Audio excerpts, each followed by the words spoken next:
누가복음 3장 1절에서부터 6절까지의 말씀 제가 봉독해 드리도록 하겠습니다.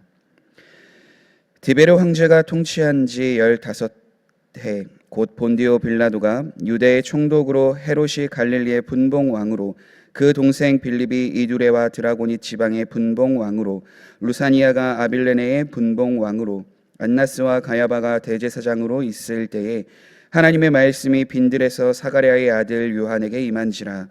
요한이 요단강 부근 각처에 와서 죄사함을 받게 하는 회개의 세례를 전파하니 선지자 이사야의 책에 쓴 바 광야에서 외치는 자의 소리가 있어 이르되 너희는 주의 길을 준비하라. 그의 오실 길을 곧게 하라. 모든 골짜기가 메워지고 모든 산과 작은 산이 낮아지고 굽은 것이 곧아지고 험한 길이 평탄하여질 것이요 모든 육체가 하나님의 구원하심을 보리라 함과 같으니라. 아멘. 성경을 보게 되면 구약의 말라기 선지자 이후에 약 400년 동안에는 온전히 하나님의 말씀을 전하는 선지자가 없음을 우리는 신약 성경을 통해서 알 수 있는데요. 그렇게 오래도록 하나님의 뜻을 온전히 전하지 못하였던 그때에 하나님께서는 이 세례 요한을 통해서 하나님의 말씀을 선포하고자 하셨습니다. 세례 요한이 구체적으로 하나님에 대해 그 하나님의 말씀에 대해서 이야기하고 있는 것은 오늘 본문 말씀에 따르면 죄 사함을 받게 하는 회개의 세례를 전파하였다라고 되어져 있고요. 마태복음을 보게 되면 회개하라 천국이 가까이 왔느니라라고 말하는 것을 보게 됩니다.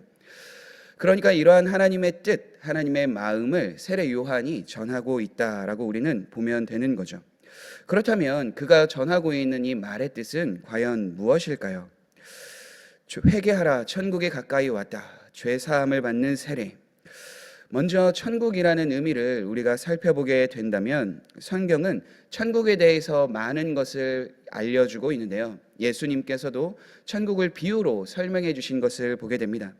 그런데 특별히 바리새인들이 예수님께 나와서 하나님의 나라가 언제 임합니까? 라는 것을 보면 예수님께서는 하나님의 나라는 볼 수 있게 임하는 것이 아니고 또 여기 있다 저기 있다고도 말하지 못하는데, 왜냐하면 하나님의 나라 그 천국은 이미 너희에게 시작되었다라고 말씀해 주셨기 때문입니다.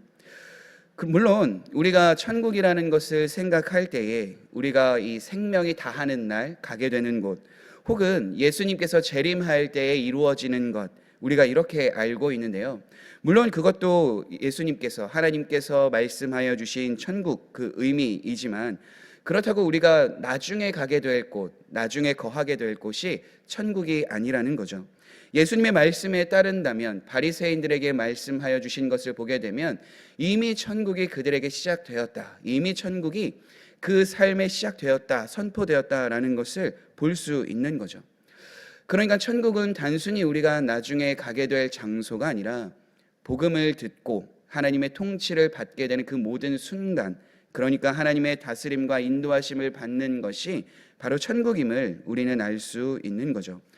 그러니까 세례 요한이 천국이 가까이 왔다, 회개하여야 한다라고 하는 것은 그 삶을 돌아보며 우리가 과연 하나님의 통치를 받고 살아가고자 하는가, 그 마음이 있는가, 그렇게 살아가고 있는가, 그것을 점검해 보라라고 하는 거죠. 실제적으로 이스라엘 역사는 하나님의 통치를 보게 된다면 실패한 것으로 볼 수밖에 없는데요. 왜냐하면 하나님께서는 저 갈대아 우르라는 지방에서 아브라함을 불러주셔서 너로 인하여 큰 민족을 이루게 하겠다라고 하셨습니다. 실제로 그 큰 민족이 이루어져서 출애굽 시대에는 모세를 통하여 하나님이 약속하신 그 땅에 들어가기도 합니다. 그런데 중요한 것은 그 하나님이 약속한 땅에서 그들이 하나님의 뜻에 따라서 살아갔는가? 그렇지 않다라는 거죠. 물론 그들이 그 400년이라는 그 시간 동안 사사시대를 보내면서 하나님에 대한 뜻에 따라서 가는 것 같지만 다시 돌이키고 다시 하나님의 뜻을 통하여서 통치를 받는가 싶은데 그렇지 못한 모습이 있죠. 그래서 그들은 이웃 나라와 같이 왕을 세워달라라고 사무엘 선지자를 통하여 하나님 앞에 요구하였고 하나님은 그 요구를 들어주시죠. 그래서 이스라엘에는 위대한 왕 다윗이 그 하나님의 뜻에 따라 통치하였던 것을 우리는 구약 성경을 통해 보게 됩니다. 그런데 그 결과가 어떻습니까? 다윗과 같이 하나님의 통치, 하나님의 다스림으로 쭉 그 길을 걸어갔던 왕이 그렇게 많지 않다라는 거죠. 그리고 훗날 북이스라엘은 아수르라는 나라에, 남유다는 바벨론이라는 나라에 의해 멸망당하게 되죠. 물론 그 이후에 고레스 왕을 통해서 다시 이스라엘에 그들이 돌아오게 되며 하나님의 성전도 건축하게 되었지만, 그럼에도 불구하고 지금 세례 요한이 말을 선포하고 있는 그때에는 여전히 로마의 지배를 받고 있었던 것이 그때 상황인 거죠. 그러니까 외적으로 보면 하나님의 통치, 하나님의 다스림을 받았던 그 백성들의 모습은 정말로 비참하기 끄지 없는 모습인 거죠. 그들이 왜 그렇게 되었는가? 성경은 다른 이유를 이야기하지 않습니다. 그들이 온전히 하나님의 통치를 거부하였기 때문이죠. 사사 시대에도 그랬고, 또 마지막 사사였던 사무엘에게도 이제는 하나님이 아니라 우리도 이 다른 나라들처럼 왕을 세우고자 합니다. 그 왕을 세워 주십시오라고 고백하여 주고 있기 때문입니다. 그래서 사무엘 선지자가 그들에게 이야기한 것처럼 내 백성이 결국에는 하나님의 말을 들으려고 한 것이 아니라 하나님도 버렸고 사사인 너도 버리게 되었다라고 말하는 것 아니겠어요? 그리고 심지어 이후에 호세아 선지자를 통하여서도 말씀해 주셨습니다. 내가 그 백성에게 분노하였기 때문에 이제는 내가 그들에게 왕을 준 그 모든 것도 다 패하겠다. 그러니까 결국 하나님이 주셨던 그 말씀도 무시하게 되고 그들이 스스로 왕을 세워달라고 이야기하였는데 그 왕조차 그 하나님을 따르지 않았기 때문에 그들의 삶의 결과가 그럴 수밖에 없었다라는 거죠.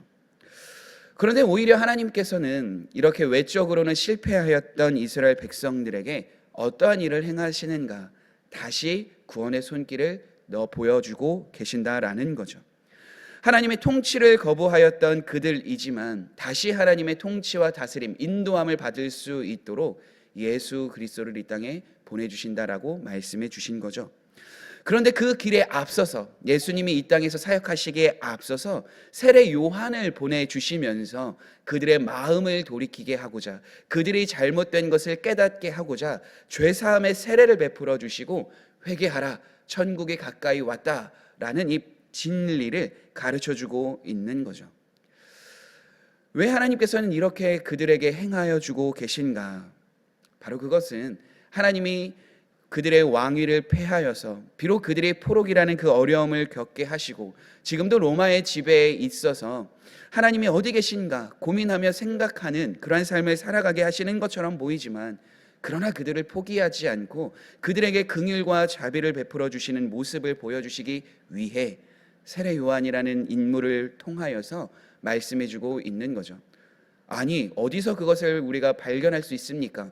어디에서 그 하나님의 긍휼과 자비를 우리가 알 수 있습니까? 라고 물으신다면, 그것은 세례 요한이 죄사함의 세례를 이야기하면서 오늘 본문 말씀인 4절에서 6절 말씀, 그가 인용하고 있는 이사야서의 말씀을 보면 그 하나님의 마음을 알 수 있는 거죠.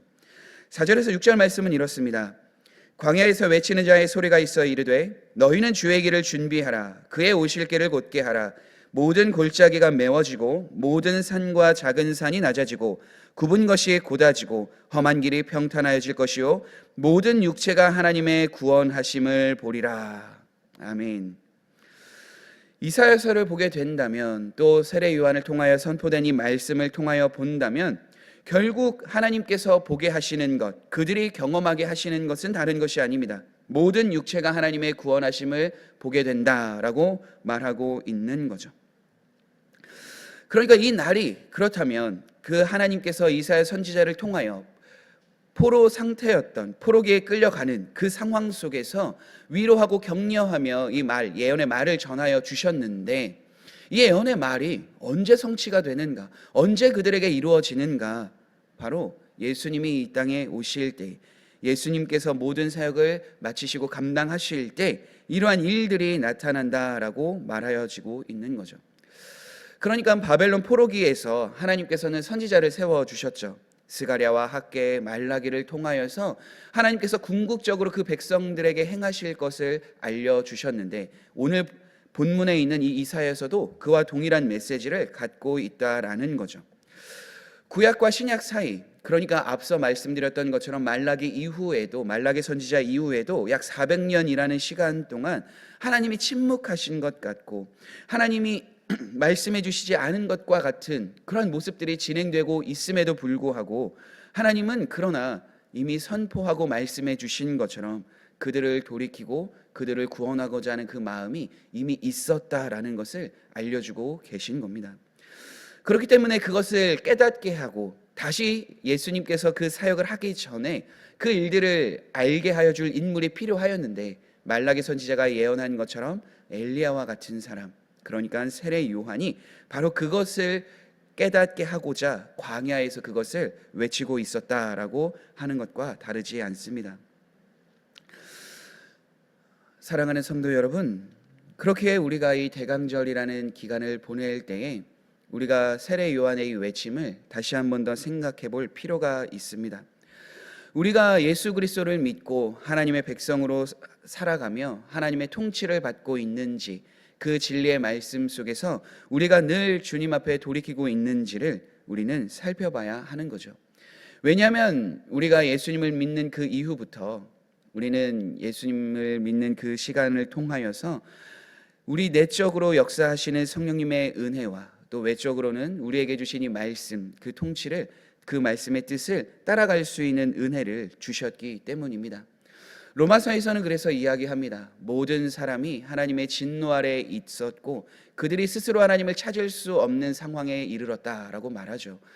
그러나 우리는 예수 그리스도를 믿었기에 우리가 하나님과의 관계를 가로막고 있었던 그 모든 죄악에서 돌이킬 수 있고 하나님을 바라보며 나아갈 수 있는 성령님의 은혜가 이미 우리에게 주어졌기 때문에 우리는 진노의 자식이 아니라 하나님의 자녀로서 하나님을 바라보며 나아갈 수 있는 은혜의 길이 우리에게 주어져 있는 것이죠.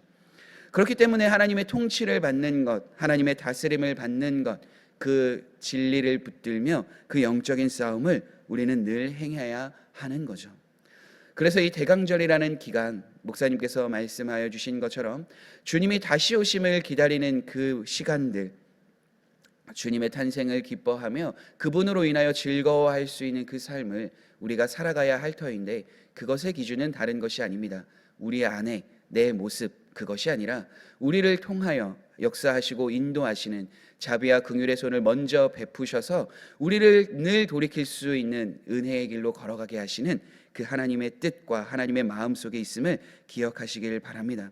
이러한 마음이 우리 안에 있을 때 우리는 영적인 싸움에서 승리할 수 있고 늘 우리를 살피며 하나님 앞에 돌이키고자 하였을 때 하나님은 역시 세례 요한을 통하여 그 사람들의 마음을 깨닫게 하시고 인도하여 주신 것처럼 우리도 동일하게 늘 하나님의 통치와 다스림과 인도하심을 받을 수 있는 그 길에 견고히 서게 하실 줄 확신합니다.